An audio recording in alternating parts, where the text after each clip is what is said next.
Now I will demonstrate some neurological signs. Exaggerated jerks. We have already seen delayed relaxation of tendon jerk in myxedema. See it again. See the slow relaxation phase.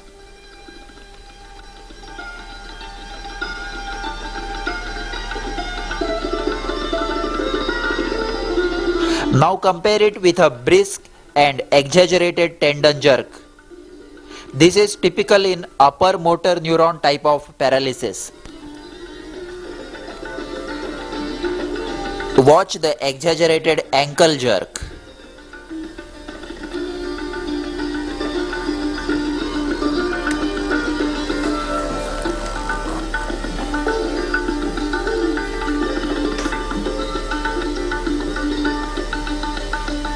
Exaggerated ankle jerk may also be demonstrated through ankle clonus.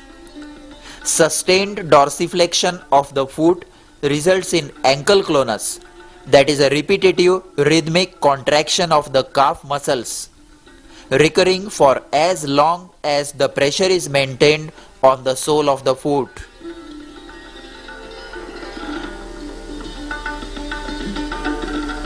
Upper motor neuron lesions also show extensor plantars, that is positive Babinski reflex.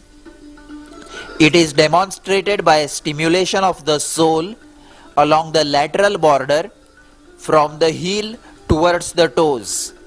This normally causes plantar flexion of the soles, but as you can see here, there is dorsiflexion of the toes, that is a positive Babinski reflex. It can also be demonstrated by firm pressure along the anteromedian surface of the upper tibia, termed as Oppenheim's sign.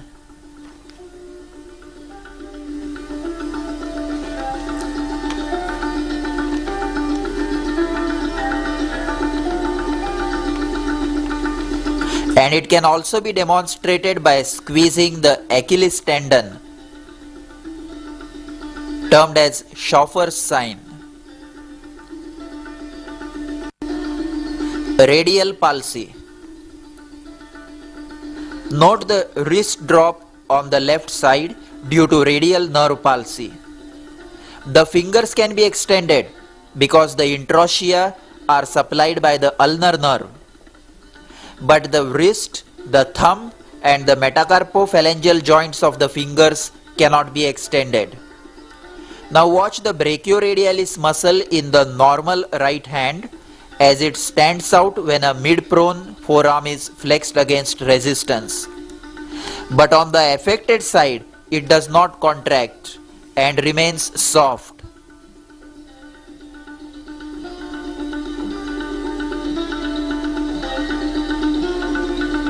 Now here I have marked the area of anesthesia, which is characteristic of radial nerve palsy. Note that within this area, the patient does not feel the pinprick, but outside it, the sensations are normal.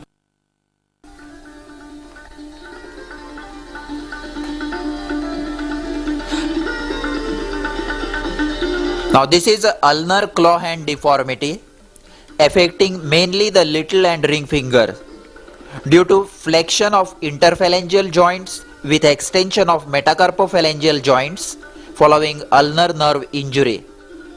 Note the wasting of hypothenor and thenar eminences.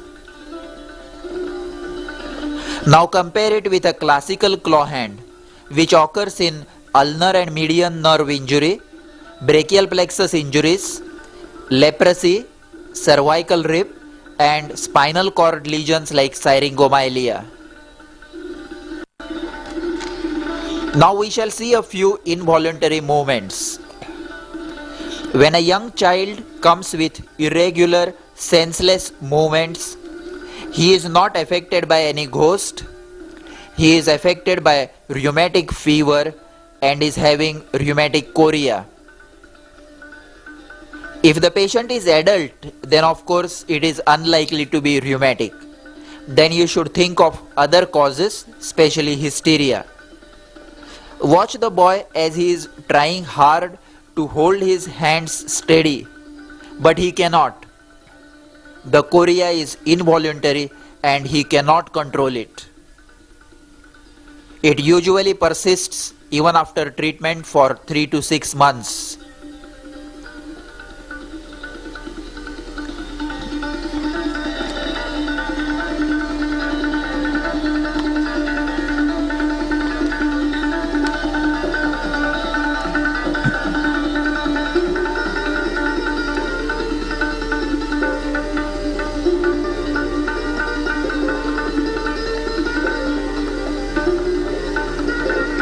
Everyone must have seen senile tremors. They mainly affect the hands and the neck. There is no definite treatment for senile tremors.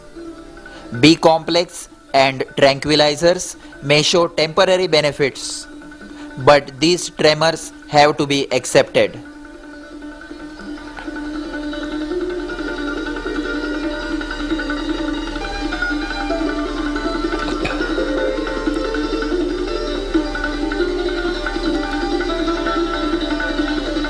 If the tremors are more on one side of the body or are accompanied by rigidity and mask-like face, then think of Parkinsonism.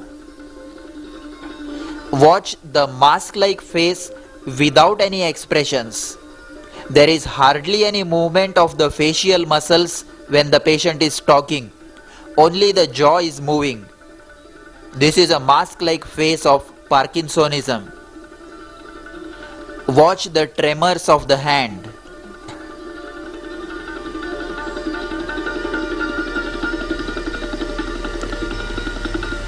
Watch the imbalanced gait. And watch the typical pin rolling tremors of Parkinsonism.